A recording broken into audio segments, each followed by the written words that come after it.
sector, so whether that's the gaming industry, the distribution world. But we're going to start with just a couple of presentations. One from Thierry Baujard from Spielfabrique. Hello, Thierry. Yeah, nice to see you. So, welcome. Sorry, I just came with my bike, so it's warm outside, as you can see. So, bear with me, no problem. Well, first, I'm very happy to be here. First, because there are lots of cinema, and I'm a big cinema fan. In fact, I've been coming to this festival for more than 15 years. I'm really a cinephile, so I'm very happy to be here. And thanks, Fatima, for inviting me today. I'm very happy to do that. So I used to work in film. I've been working in film finance for many years. And I've been living, like Fatima, for 25 years now in Germany, so in Berlin. And 10 years ago, we set up a company, a new company. I've got a couple of companies, still a bit in film, but now the main one is called Spielfabrique, so Franco-German mix, Mischung, and focusing on video games. And of course, my love for cinema. I've been trying to develop some project mixing cinema and games. So I'm going to try to explain to you what we're trying to do with this project, and hopefully you will be interested or you have some quick questions. So it's called Kino Games project. So I think it's clear what it is. So I mean, the project started now a bit more than 12 months, I think 14 months or 15 months. So it's a project that is supported by Creative Europe, audience development. So we are very happy as well to have their feedback on that. And basically the idea was about two things. I mean, of course, the cinema industry, and I guess you know, since the COVID, etc., a bit less. I mean, I know depending on the countries, it's a little bit different. But in any case, there are some, I hope it's you have talked about it, but some part of the population not really coming to the cinema, or not so much as before, I would say. And then on the other side, the video game industry. I mean, I guess most of you know it, because either you play, because a lot of people are playing in Europe, or you have some people you know, children or cousins who play. The thing is that today, video game is 100% online, so people don't really meet. And we were thinking that it's also interesting for people to have a place to meet as well. And also very close to the film industry, there is a very strong independent game industry in Europe. And we were thinking that, of course, a little bit like in film, we don't see them very often. We don't talk so much about them because these are not big business, big success like compared to Hollywood, for example, in film.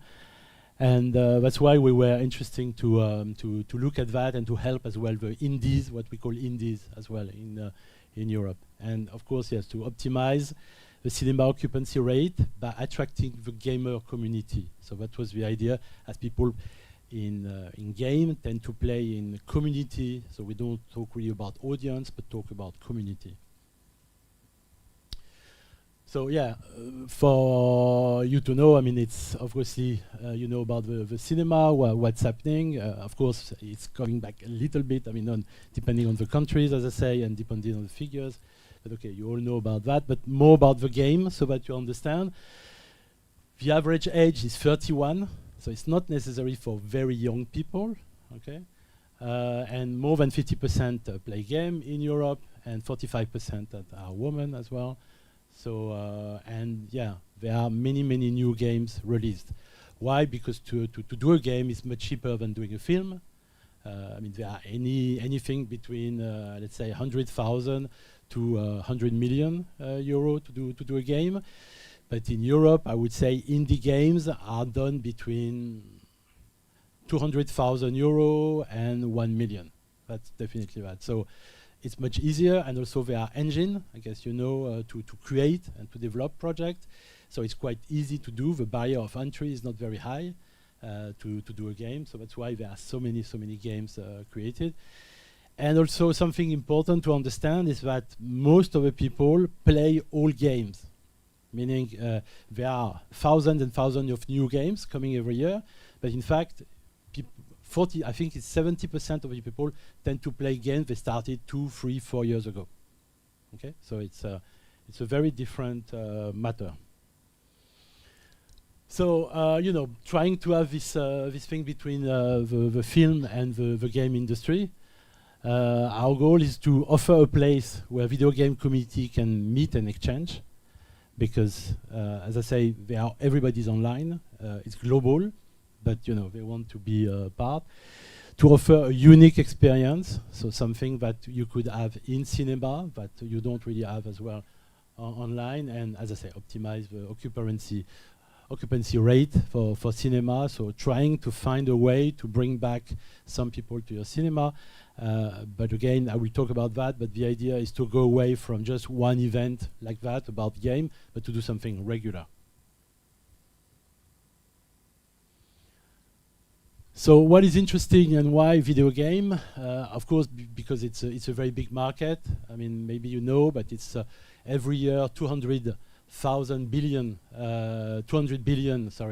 of revenues worldwide of video games. So it's much more than cinema and music together, for example. So it's really, really a huge market. So it's highly segmented. That's why it's quite interesting to use game.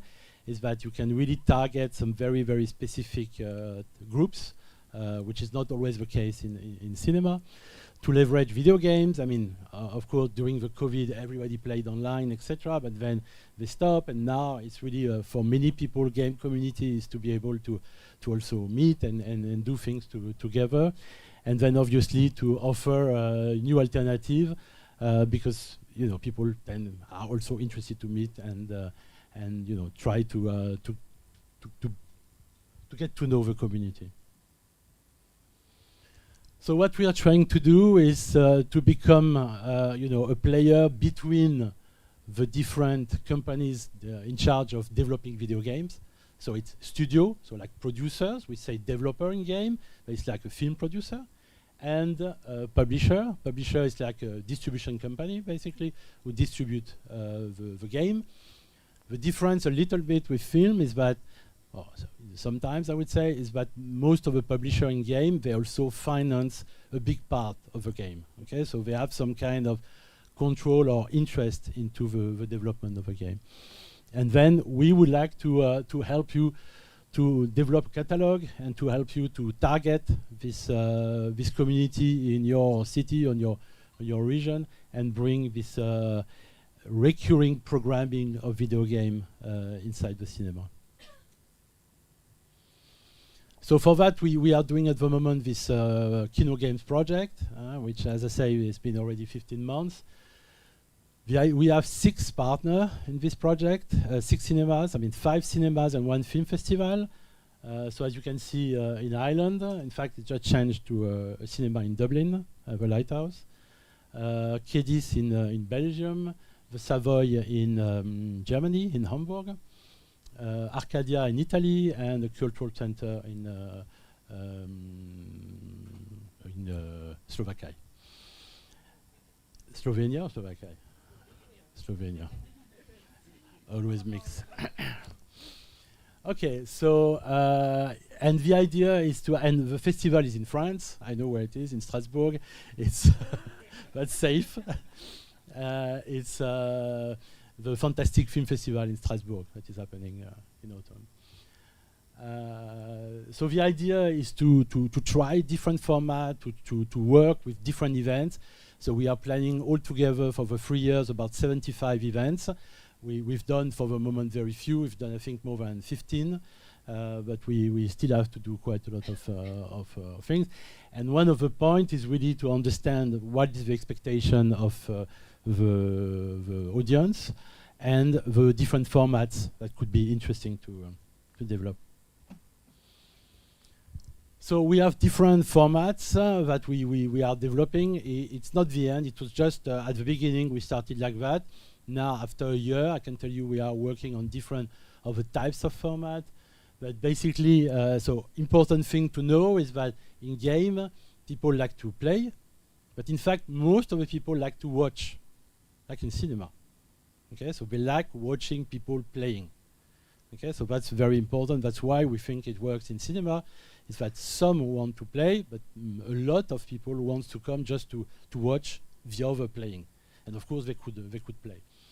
So I didn't say the setup. It's very simple, the setup, because we want to make it as simple as possible for the cinema. So it's a console. So it's a very simple console, PlayStation or Xbox.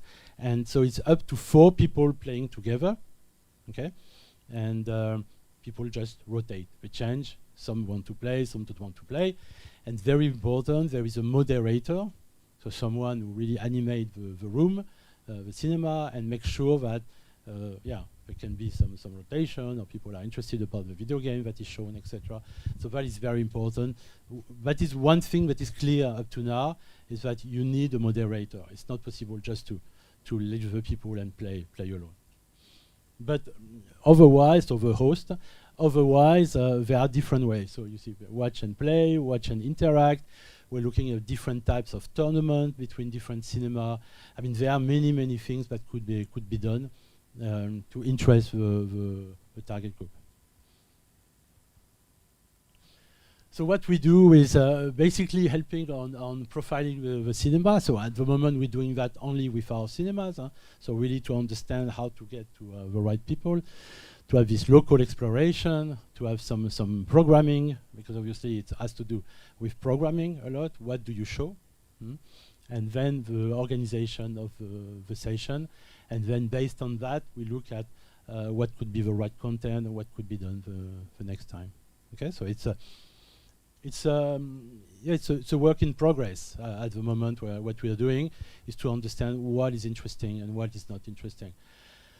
Until now, because of course, as I say, we want to show indie games. Of course, what we do, a little bit like you, I guess, we're showing as well some big names to attract people, so that they come. Because of course, if they see that there is a session and they don't know the game, maybe will not come. So they come for a Mario Kart or a FIFA project. But then the idea is during the session that we also have some indie games as well, and people really like that as well. Also, the problem, if you show only big games, there are some people who are very good at it, and they tend to want to show how they are good and how they play, which is not always nice for everybody. So when you start with a game that nobody knows, people at the same level, and they can start playing on it. So there are different business models, because obviously, I mean, I guess you know, and maybe some of you have tested it. I mean, it's not something completely new. Many cinema have been doing game events already. I think in 2023, there were more than 100 events like that in France, in cinemas. But what we saw, or what we looked at, is that most of the time it was really like a 3-day event where people you could play just to try and to show that the cinema is a bit open, or doing a bit of PR. The idea there is really to try to develop a business model, so something recurring. Okay, so we still don't know if it's every week, every day, every week, every 2 weeks, every month, but we are working on that, and we are testing that to understand, okay, what is the good regularity for doing something like that? Is there enough people interested? What do we show to make them to come? And of course, what do they pay? The first year, until December, we left it open to the cinema. They could do what they want. So some, I would say on the 6th, we have free and free. We have free that are much more, let's say, public-oriented, and most of it was free. The other 3 wanted to do something very commercial from the beginning and charged. Okay. Now, since February, where we had our first consortium meeting in Hamburg, we decided now to charge for all the events to test a bit, to see what's happening. So I just wanted to show you some pictures that was done. So that was in Slovenia. I was not there. That was in Hamburg. I mean, very quickly, I'll show you some pictures to give you a bit of an idea of what it is. So different types. That was the idea. That was until February. I didn't put any pictures from after, but that was the project after that, until December. That's in Hamburg. Yeah.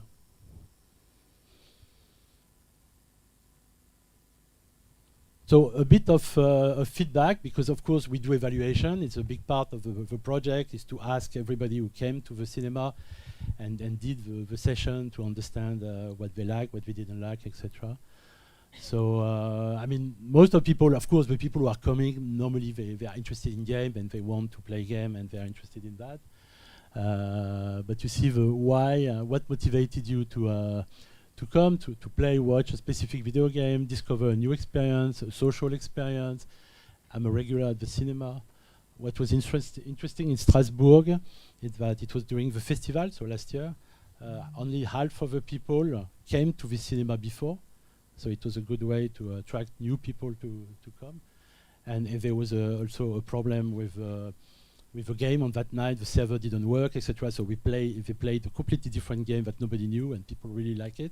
Well, it was raining, so I think they couldn't go out anyway. But you see why the people answer. So it's still at the beginning, because it was really the first phase. But we see some interest. People really like coming. The question is again, how often they want to come? How can we reach this community of gamers? Because of course the people go to the cinema, we see that they are coming. Not all of them, but some are coming because they know the cinema, they look at the game and say, okay, I'm interested to do that. The question is, how do we get people who are not coming to the cinema yet and are more in this gamer community? And that's what we are working now this year about that, and understanding what sort of marketing we can do to get these people.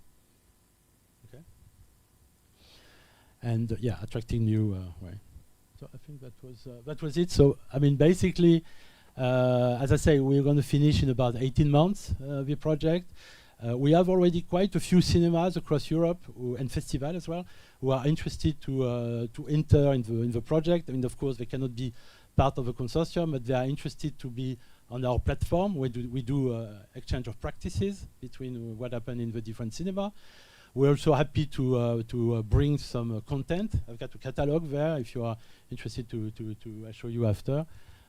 Because one of the things what we're doing, obviously, is to clear the rights for the games, like in film. I mean, you cannot really show the games like that. You need to clear the rights. So that's our role, is to clear the rights. At the moment, it's very, there are different aspects. For the big ones, for big games, depending on the type of project, in fact, it's not so difficult to get the rights because they are used to this kind of e-sport meeting, you know, where they give a game and it's a very good publicity for them. But we are working, we have contracts with them. And of course, for the independent, we're also doing that, publishers and video game. And we can help you, obviously, to find the right game that works for your specific community. Or if you want, for example, to bring people from 16 to 20, it's not the same game as the people from 20 to 25, for example. So that could be something interesting for you to say, I want to attract these specific people. Okay? Thank you.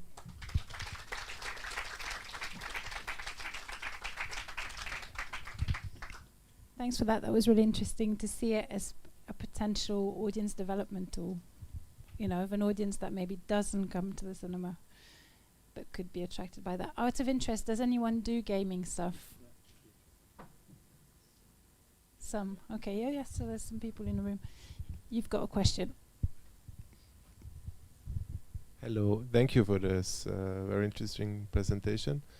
I want you in the end you talked about it, but I just heard, because we have a gamer community in our region, and we tried to do something together, but it was a private event, because they said, especially because the first thing on what you would do like to try gaming is Mario Kart, because everyone knows it and everyone can handle it.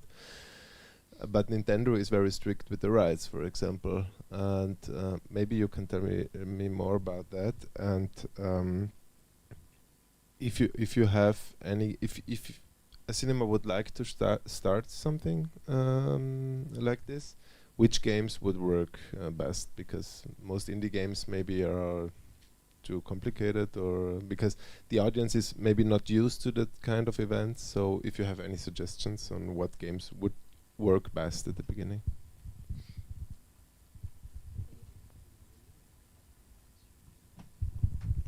Okay, thanks. In which region are you? I mean, just for north of Italy. Okay, interesting. I mean, to be honest, with Nintendo, it depends what you are doing, but there are some guidelines around Nintendo games. So in fact, I mean, we can discuss that in detail, but for most of the events, I guess you could do, it's very easy to access the rights, to be honest. You need to really look at the exact guidelines and how much you charge, and there are a number of people, etc. So there are some very, very strict guidelines about it. But to be honest, because as I say, they are based on e-sport most of the time, which is very big. I mean, I guess you all know what is e-sport. It's the championship of playing games. So it's more like in stadium with 20,000 people playing Mario Kart, for example. So of course there, it's very specific because you have many, many people. But if we are talking to our cinema, yeah, so that's the game. Thank you. Merci. When we are talking about our cinema, I mean, I didn't talk about it, but in terms of space, room size, I mean, for the moment, we see that between, let's say, 60 and 150 seats is quite good. When it's bigger than that, it's difficult to get enough people. But so relatively, so if there are also different rooms, the smallest room is, I think, what is interesting. For your question, to be honest, it's difficult. It depends of who you are, which type of people you have in your region and what are they interested in.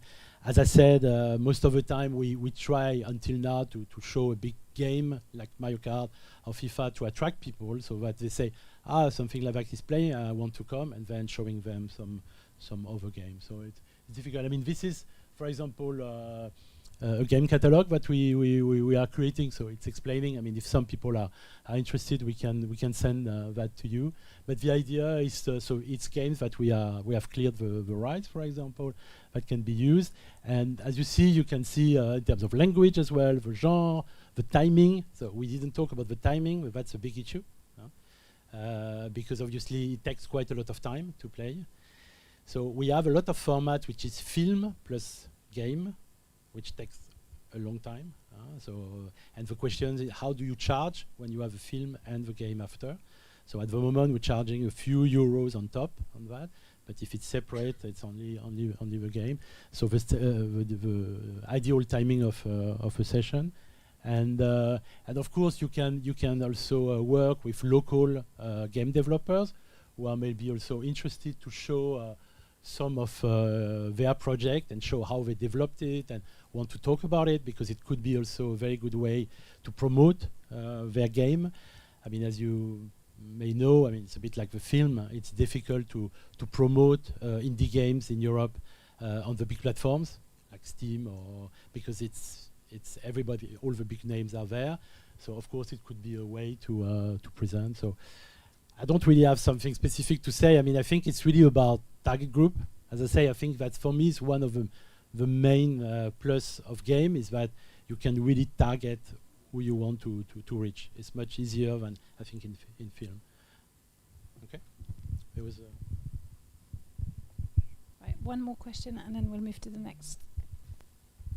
Thank you. It's very interesting. I wanted to ask if you, because if I understand well, you are in the beginning of the process, but are you plan to collect the data, the statistics of how many of those 47% of people who've never been to the cinema came again for the movie? Yes, I mean,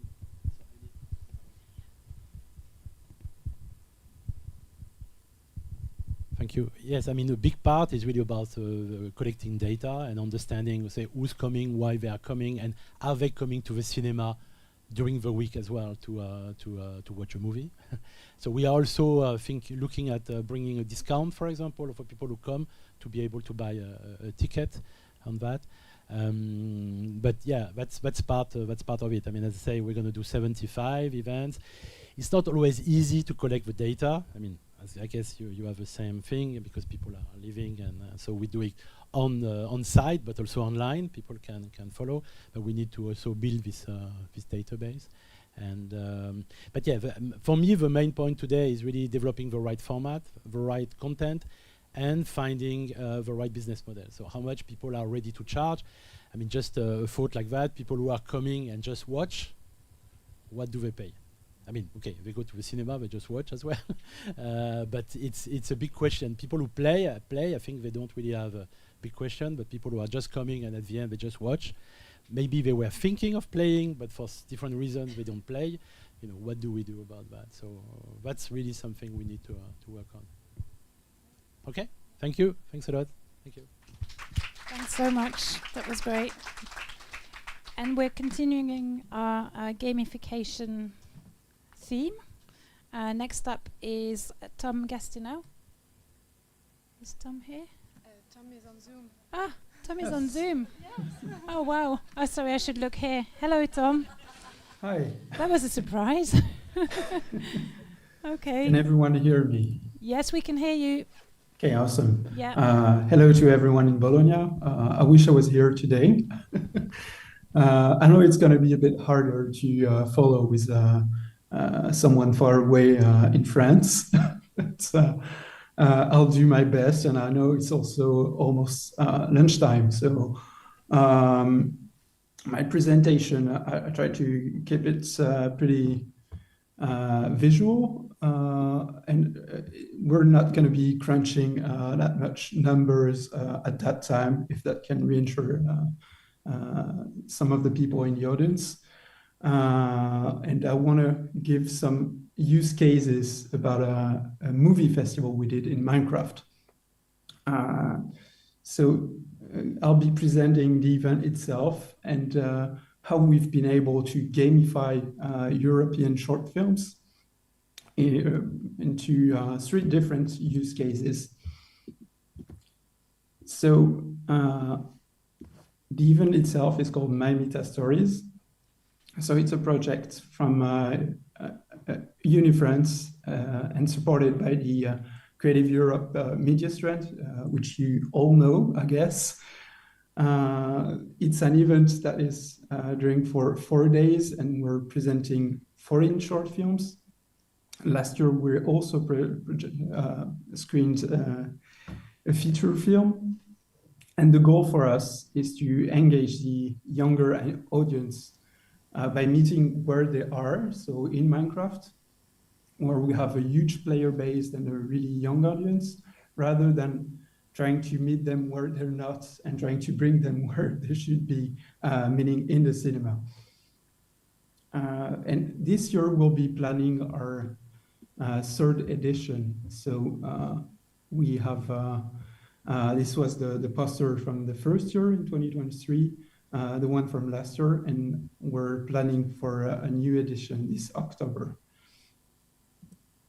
So why did we choose Minecraft to do this festival? So Minecraft is the very first best-selling video game of all time. It's even better than Tetris today. So it sold 300 million copies worldwide.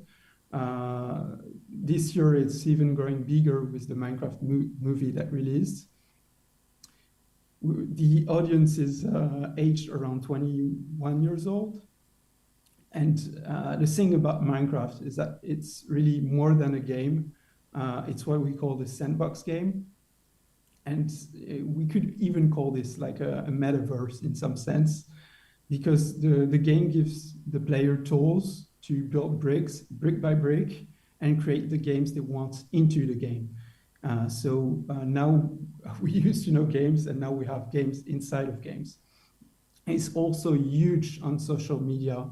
Minecraft hit 2 trillion views on YouTube this year. So if I can continue. So this is my team. We called RIVRS. So I mentioned the game is an ID from UniFrance, and we're the team that made the game. So basically, we're game developers. Our team is called RIVRS, RIVRS. We're a team of 60 people. We usually make our own games, but especially for this event, we've collaborated with UniFrance to create this movie festival in-game. We have around like 100,000 monthly active users on our games. So our main activity is to create games, and we're really specialized in activating this sense of community in our games. So myself, I'm Tom. I'm a former consultant in organization strategy, and I also play Minecraft since 2011. I've worked on lots of different things since I've been playing on Minecraft. I've also worked with DreamWorks 3 years ago on the How to Train Your Dragon Minecraft DLC. So it's a game that revolves around the How to Train Your Dragon license. So kind of a crossover between Minecraft and How to Train Your Dragon. And here we've done a completely different crossover because we've created a screening room in Minecraft. And in Minecraft, if some of you have played the game, it's really, it has a really specific art style because everything is like pixelated and has a really blocky art style. Everything is made of blocks. It's kind of like building Legos. So we had to recreate this cinema, but also put it in the Minecraft style and have a screen. While being able to screen a movie is not something that is in the base game, so it's something we had to redevelop as a layer, as a mod that adds up to the game. So now we can play the game or also watch movies. So we've made this extra functionality. And the thing that's really interesting is that we give a sort of rendezvous to the players to join the game.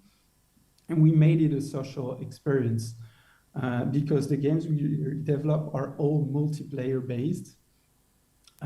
All the players would meet in the same room and have different screenings at screening time, as if they were in a real life cinema. So they would watch and react to the short film together, and we would see these things as players will discuss the short films they've seen right after seeing the screening session. One thing that was really specific about this event is that we also tried to represent the art style and give references about the short films we've presented in Minecraft. So for example, here we have Crisscross, which is an animated short film. This one was, I would say it was sort of an easy one because it's already kind of a pixel art stylized short film. And we made a screening room that kind of took the colors and the codes and different elements from the short films. So the player would be able to watch, this is the screen here, would be able to watch the short film and would be immersed in in a room that has been redecorated to reference the short film he's watching. So every single short film had its single room. So while we're using video games, we're using its full potential by creating, like we wouldn't be able to do this in real life, like redecorating a screening room for every time we screen a different movie.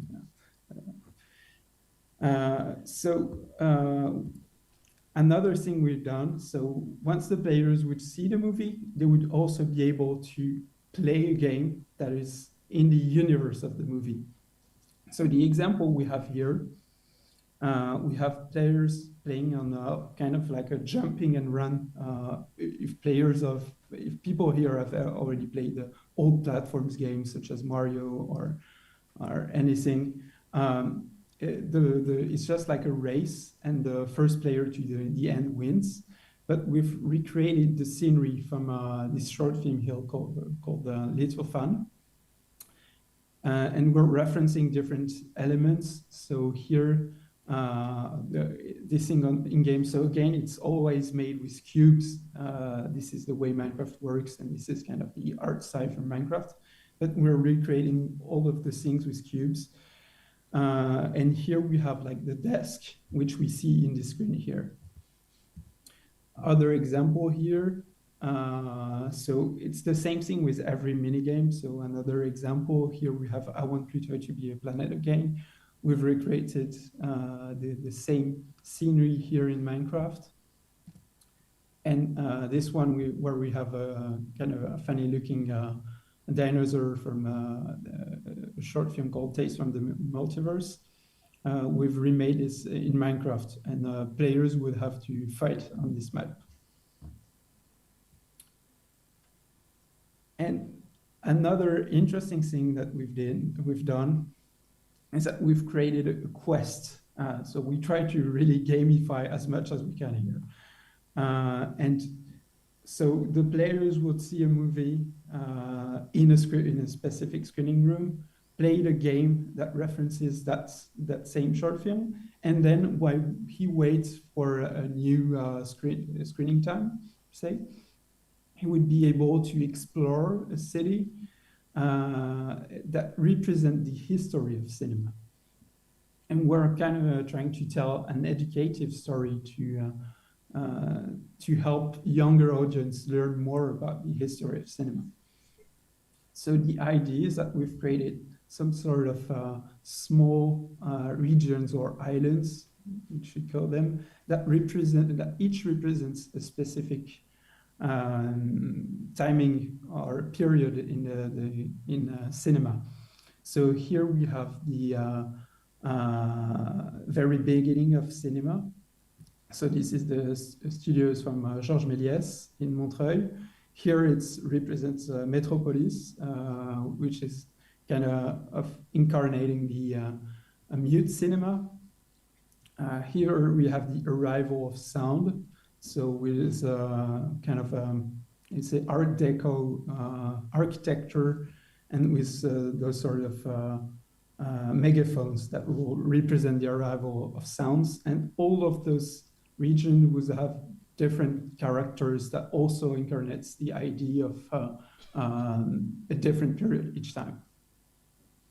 And when the players would join the game, he will arrive in the La Ciotat train station as a reference to Arrivée d'un train en gare de La Ciotat, so the arrival of a train in the La Ciotat train station by Augustin Lumière, which really represent the very beginning of the cinema history here. So the idea of this quest is that when at the very beginning of his journey, the player will be greeted by Georges Méliès in his historical studios, and he would ask the player to look for his moon.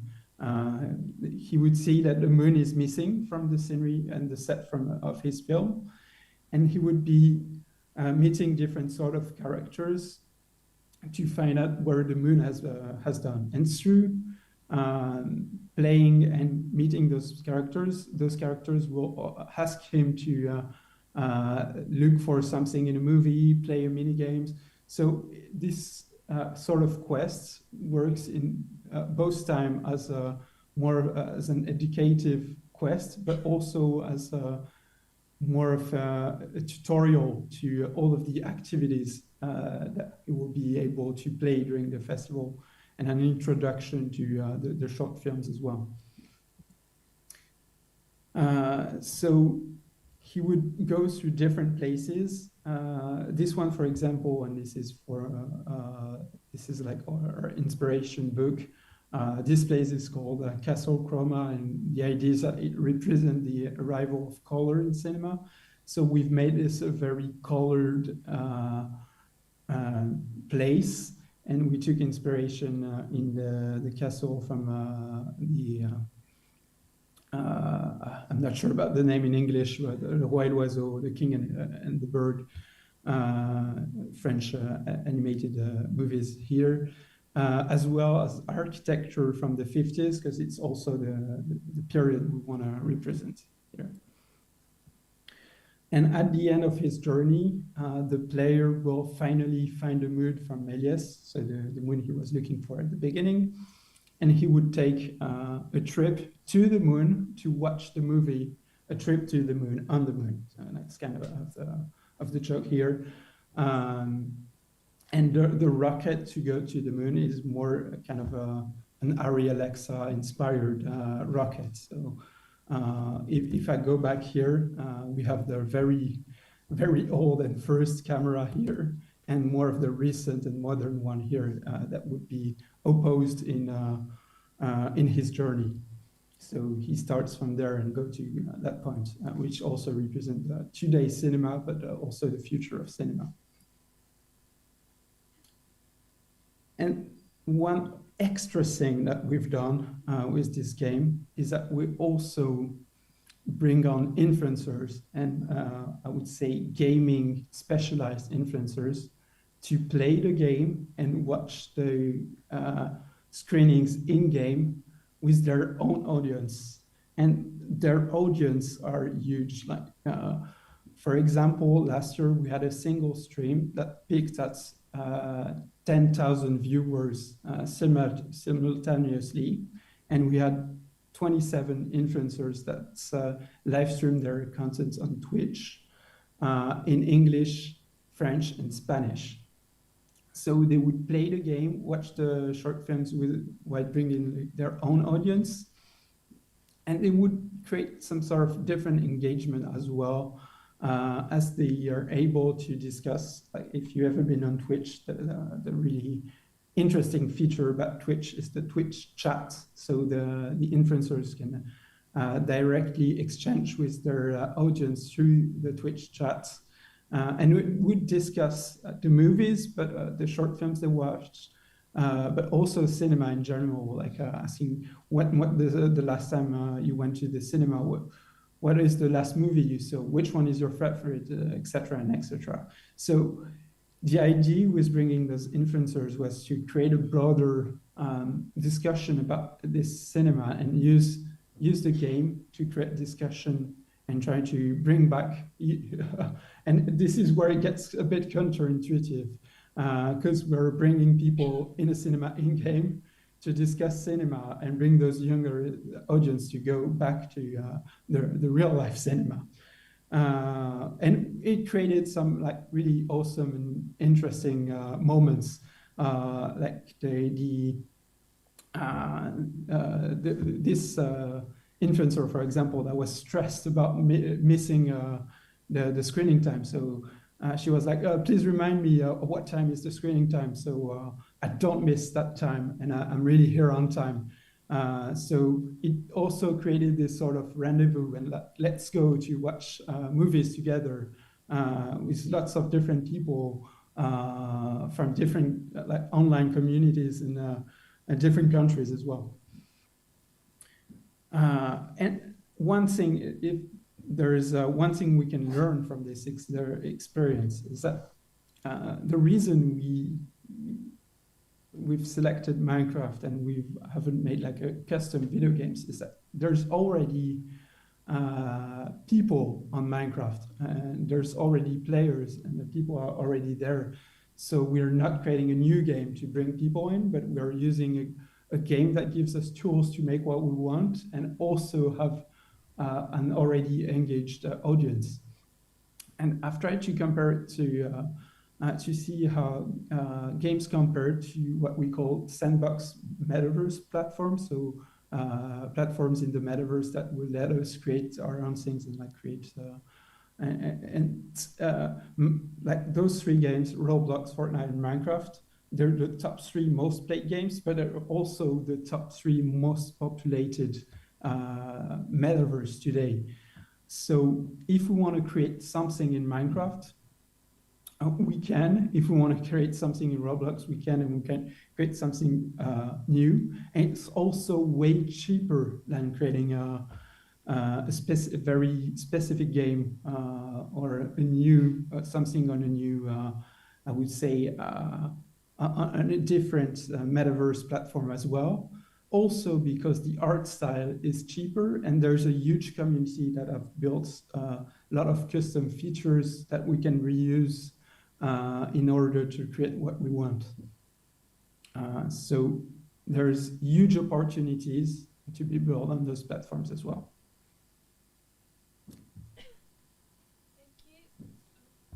And I think that was all for for my talk. So Thank let you, me know Tom. if you get That was great. Thank you. You can clap. It's the king and the mockingbird, le roi et l'oiseau. Yeah. Oh, thanks. That's okay. Yeah. Did anyone have any?